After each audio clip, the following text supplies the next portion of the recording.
got a new friend of mine on podcast today, and his name is Tom Fletcher, and we have known each other for about 8 weeks, only via social media. And we were connected to each other via Instagram just through mutual love of fitness. So I want to welcome Tom to the podcast, and for anyone watching on YouTube, you'll be able to see him right here. So welcome, Tom. Nice to meet you. Where are you from, Tom? So you're up north a bit and I'm down south. So whereabouts are you? Yeah, so I'm living in Leeds at the minute, but I'm from Doncaster originally. So okay. I moved to Leeds to work for the NHS, which I don't anymore. I'm a PT now. Tom and I met on Instagram, basically through our fitness channels, didn't we? Yeah. You're a PT, I'm a PT, and during lockdown, you've been really encouraging to me. You've been sending some lovely messages on my posts, just encouraging me to keep going, and really saying sort of really good positive things. And it was really something that a lot of people are being a bit more positive, and I think the lockdown's changed everyone's mentality a bit. Don't you think so? Yeah. So I just think social media so many times is used for negative feedback. But there's a lot of self-employed people out there, and it's not hard to give positive feedback. It's not hard to tell people that they're doing really well and keep the stuff going, because more often than not, people will only chime in if they've got something negative to say. Whereas not many people will read a post or see a video that a PT puts online and say, "Oh, you're doing really well. That's good stuff." But it doesn't take the effort to do that. It's just a couple of minutes to type a message and say, "Look, I really enjoyed that post, that video that you did. It's really good."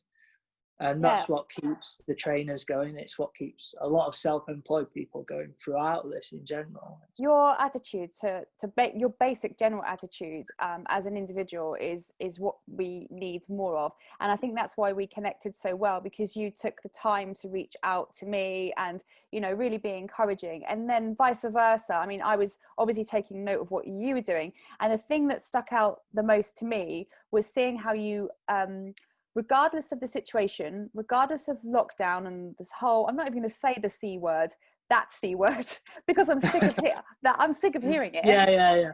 But you just plowed on and you said, right, you're used to being in the gym environment, and all of a sudden it was taken away from you. So out came all of the TRX and all of the other bits. And when you could get into the park and the outdoor environment, you just went for it. And I'm going to share a picture for those who can see you on YouTube, but for those who can't, your Instagram handle is Tom_Fletcher 91. If you're listening to this, you can go on to his Instagram page. Please follow and like. But third or fourth picture in, depending if he posts between now and this going up, there is an incredible picture of him and his back, but I will pop this up now anyway. So Tom, regardless of anything going on in life, just got on. So could you tell us how you did that? You've transformed quite a lot in 8 weeks. I want to know what you ate. I want to know what you trained. I want to know what your mindset was. I want to know in the morning, in the afternoon. Just tell us how you did it and how you had that sort of positivity to keep going. Yeah, so at the beginning of the lockdown, I really struggled not seeing my clients. It really hit me. So for the first few weeks, just comfy and started drinking again, which I wasn't doing before, bits and bobs of. And then sort of at the beginning of May, end of April, when they sort of announced that PTs could work one-to-one with clients again outdoors, I sort of just made a decision to cut all the crap out, stop feeling sorry for myself, and then sort of made a plan of what I wanted to do, and just sort of kicked on with it. And even stuff like making sure there's no reason in quarantine for me not to get a decent night's sleep. I don't have to get up at X amount of time early in the morning. I don't have to stay with clients till the evening. So there's no reason why I can't control getting a good night's sleep, or my diet even. There's no reason why I'm not going to be at work for 14 hours and then absolutely starve and get something from the cafe. Quick question. Do you think the sleep is what helped you to develop your body in the way that you currently look at the moment? Because you're very defined, and obviously training and food hand in hand. But we were talking on Messenger or Instagram messages about sleep, and I was posting about not getting enough, and I'm tired today, and it was you that said, like, you need to slow down, you need to calm down, because I do post a lot and I'm very active. And I took a leaf out of your book, and for about 5-6 nights in a row now, I've been going to bed, I mean, as you know, like 9:30, and I'm down. Do you think it's what's giving you that extra edge to look? Yeah, so I mean, sleep in general, like we have a circadian rhythm, and everyone, like, night owls exist and early birds exist. So depending on what time you sleep, it does affect your quality of life the day going forward. And it's more like, just like, that's the time when your body releases growth hormone, and essentially is the main route to recovery. So if you're denying yourself that recovery, even if you think you're getting enough sleep with naps and that sort of thing, it's not the sleep that actually benefits your body. Yeah. So it's something that's important, and a lot of people miss it out, really. So on your journey at the moment, if people are going to go and search you up on Instagram, and they will see, how fantastic you look, naturally they're going to want to look the same. I mean, no one's never going to want to look like that. So what would be sort of like the top sort of 5 tips would you say for people that really want to start chiseling up, and getting onto a goal of maybe saying in 3 months time I want to shed and build muscle? What would you say? I mean, not 5 tips, but you know what I mean, just give us a little idea of what you would. So sleep would actually be the first thing. I think it's the hands down the most important, just for your mindset as well. Other than that, training wise, just making sure that you're actually testing yourself. So you're out of your comfort zone. It doesn't mean you have to, after a leg day, you have to be absolutely struggling to walk down the stairs, but just make sure that you're not cheating yourself on the intensity. Other than that, I'd probably say make sure that it's actually what you want to do. I think the thing I've seen with most clients is they'll say they want to put on muscle. Then about 8 weeks down the line, they're a bit bloated. They've got a bit of water retention because they're eating more, they're carbing up more. And then they say, oh, actually, I want to cut now. You've got to make that choice of, I'm definitely going to cut, or I'm definitely going to gain, or I'm definitely going to improve my fitness. You can't do everything unless your starting point's quite unfit. So in your experience as a PT, when you get a client who reaches sort of that 8-week mark and they're feeling a bit bloated, what would you say to encourage them to get past that? I mean, would you just say, look, this is a natural process and you got to keep going? Yeah, I'd probably say it's a lifestyle choice. It's not, you've got to think of it in the long term. Once you get to a point where you're generally happy with your body, then literally summer and winter is just small tweaks. If you keep yo-yoing and you're putting on loads of muscle and getting bloated, and then you're having to cut loads, you will get to a point, if you do it correctly, where a cut might be 8 weeks of minus 250 calories a day, which isn't really much. Yeah. And then a bulk might be just a considerable sort of maybe plus 250 a day, carbing up, just making sure your muscles are full. So there's a few years of hard work either way that you're going to have to do, but once you get to that point, it's just sort of small changes where you can sustain it long term. And it's lifestyle, and that's the thing that I've been talking about to other people lately. It's just people come at this, and I remember my mum being like, as a kid, my mum would be like, oh, summer's coming, kind of thing, start losing some weight, get do a bit of exercise, and that'll do, have summer. And then, like, for me, it's just like you're constantly on the treadmill in that respect of chasing that dream. Whereas if you get that the ball moving, you can just dip in and out and just keep it spinning just by focusing on your food and everything.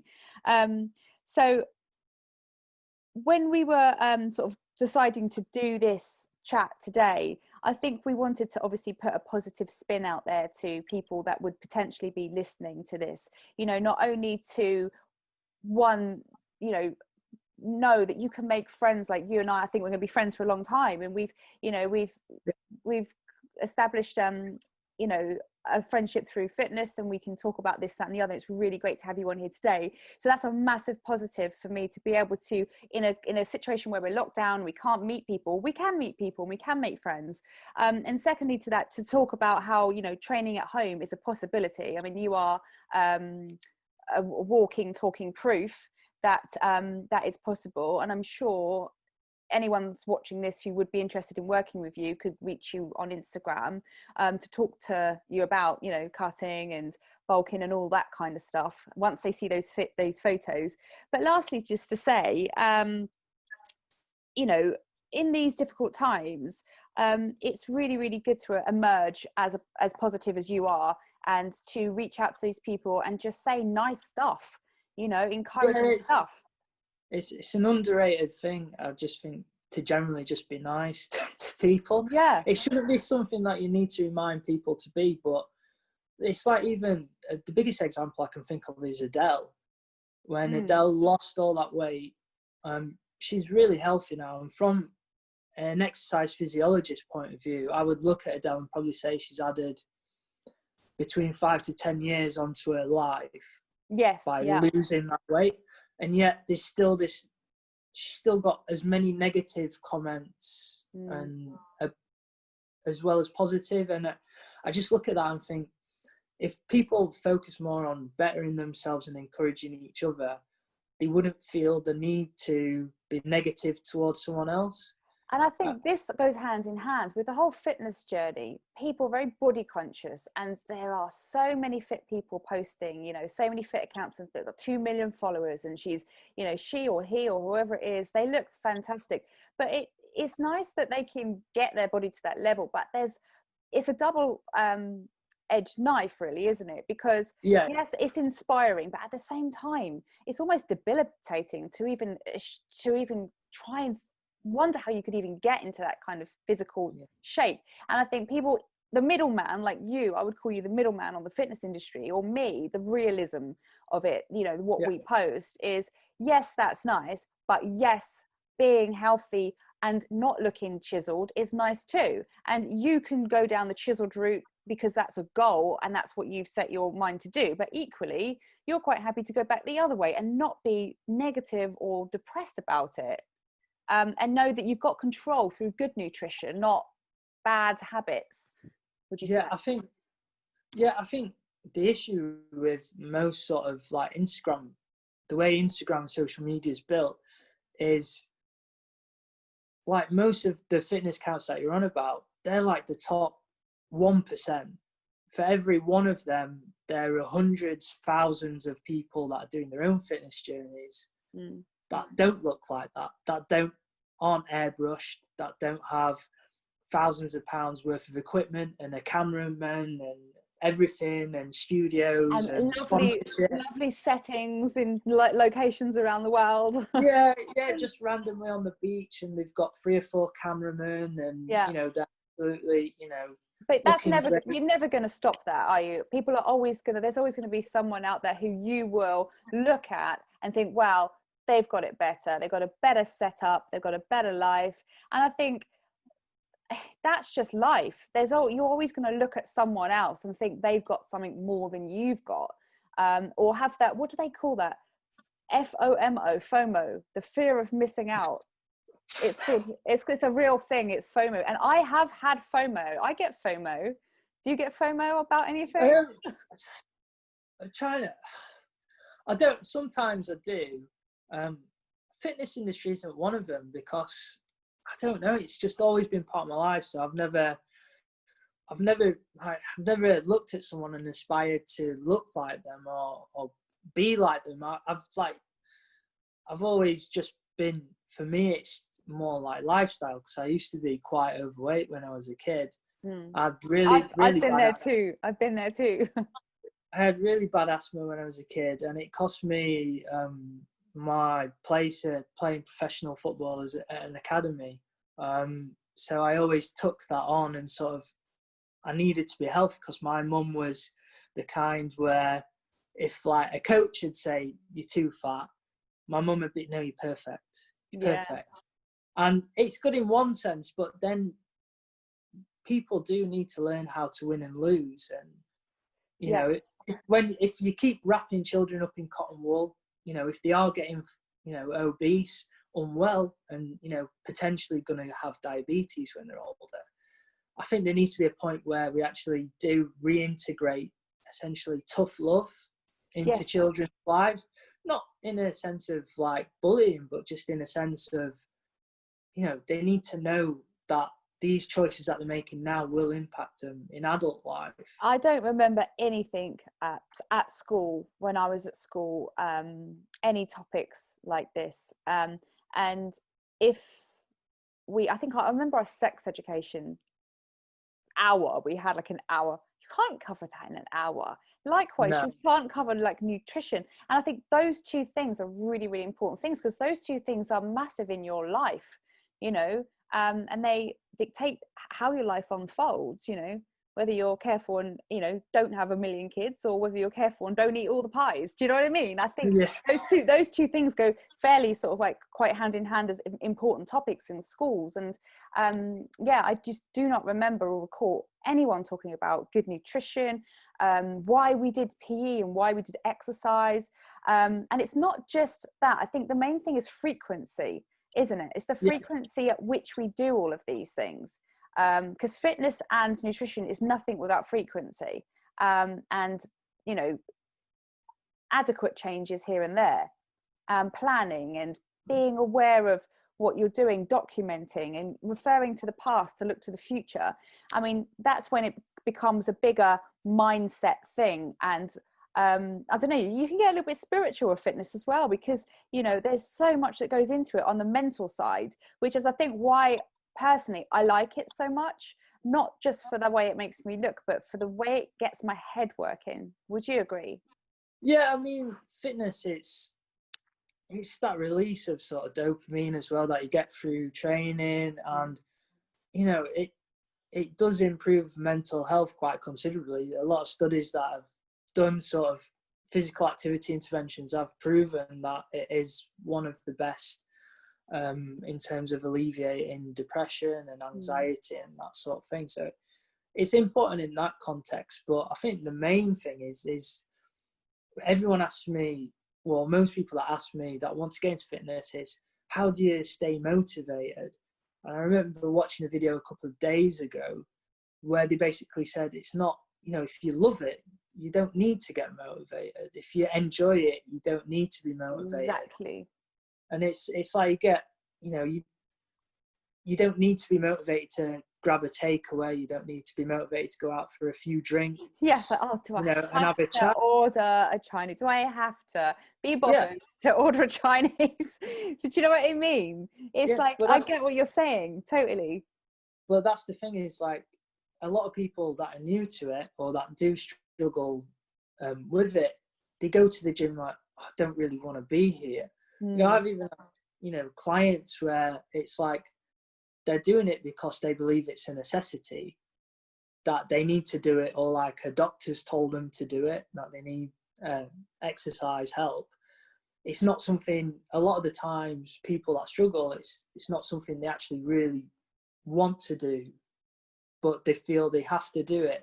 And I think that's the wrong approach. You know, if you can sort of twist it mentally to believe that actually I enjoy this, I enjoy the effect that it's having on me, I enjoy, you know, whether it's a lot of gyms, it might be socializing with people at different classes, or, you know, it might just be that general, you know, being able to get up the stairs without any pain, I stuff think like that. with my clients, I feel sometimes the goal is too daunting.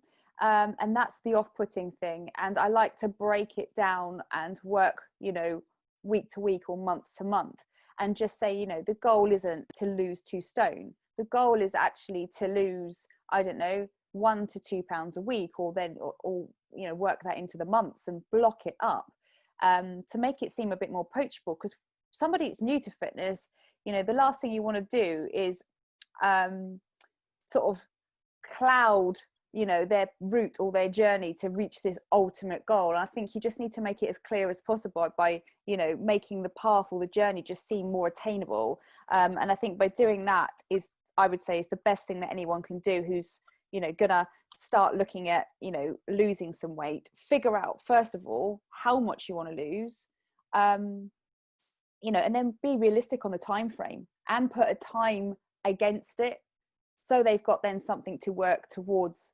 Let's say it's Christmas, at least they're working towards something. Because, like, you know, you wouldn't get in the car and drive haphazardly somewhere that you don't know where you're going. You're always going to know where you're going. In anything in life, you walk down the street, you know where you're going to end up. So the same thing would be for me and my clients. I work in that way as well. You know, where are we heading? We're heading to September. That's where we're heading, and it needs to be visual, doesn't it, in their head? Yeah, and it, again, like you say, it needs to not be something that they believe themselves is unattainable. That you've just pigeonholed them with, oh, I think you can be this way. As you need to give the smaller steps first, so it's something that they can incrementally build up. And it's something to where if you only have one large step, that in between there's no achievement there. They only get the final step. Whereas if you have loads of little small steps, each step's a big achievement, and then it keeps the motivation going, keeps that sort of positive feedback going, that, you know, once every 3 or 4 weeks they can achieve another goal and another goal. Yeah. So it just keeps the fire burning. So I think we've obviously had a really good chat this morning, and no doubt me and you will come back and revisit topics again in the future. I'm sure there's loads of things that we can talk about related to fitness and other stuff as well. The whole point of putting this video together was all about, you know, a positive reflection on the situation of COVID, talking about you, an inspiring positive individual in the fitness industry, and also, you know, making light of situations and things like that. And obviously, you know, finishing up with what you just said there about, you know, making those small achievements and those progressions positive ones. I think this is a great ending to a fantastic conversation that we've had with you today, in light of such odd times, and out of it have come great friends, great motivations, and also great topics like this. So yeah, thank you for doing this, Tom. Thank you too. Don't forget your Instagram page again. Can you remember that? At Tom_Fletcher 91. Yes, so Tom_Fletcher 91 Instagram, and he's got some really, really good points and positivity. So go check him out on Instagram. And if you're watching on YouTube, please like, share, and subscribe. And there'll be more videos of me and Tom coming soon. And likewise, thanks for listening on the podcast. And catch you guys soon.